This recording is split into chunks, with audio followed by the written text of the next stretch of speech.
செய் ரத்து செய் வக்ஃப் திருத்த சட்டத்தை ரத்து செய்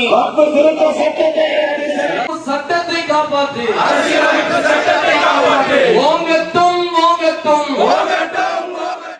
ஒரு விதத்திலே வெறுப்பு அரசியலை மையமாக கொண்ட அரசியலாக பாஜக தன்னை கட்டமைத்திருக்கிறது. இது பாஜகவுடைய அரசியல் கிடையாது, RSS உடைய அரசியல். பாஜக ஒரு டம்மி பீஸ், பட் ரியல் ஸ்டோரிங்கிறது நம்ம RSS தான்.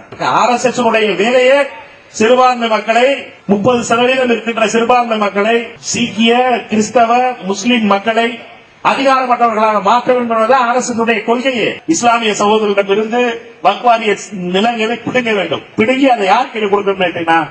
அதானி அம்பானி கையில கொடுக்கணும். தொடர்ந்து சிறுபான்மை மக்கள் மீது பொய்களையும் பரப்பி பரப்பி பரப்பி RSS வெற்றி பெற வேண்டும் என்று நினைக்கிறது.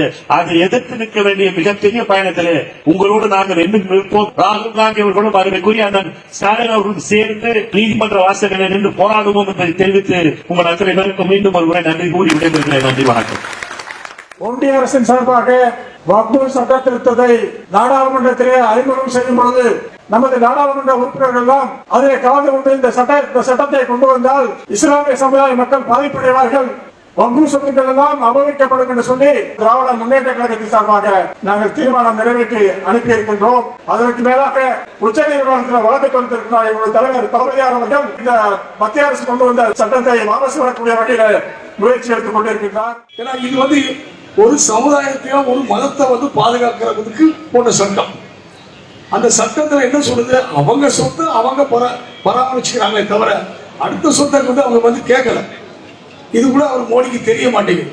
ஸ்டாலின் ஐயா உறுதியாக இந்த வக்ஃபு சட்டத்தையும் வாபஸ் வாங்க ஒப்பாறு சுப்ரீம் கோர்ட் மூலமாக நமக்கு நிரந்தர தீர்வு கிடைக்கும் என்று சொல்லிக்கொண்டு இந்த அரிய வாய்ப்பு கொடுத்த அனைவருக்கும் நன்றி சொல்லி விடுகிறேன். நன்றி.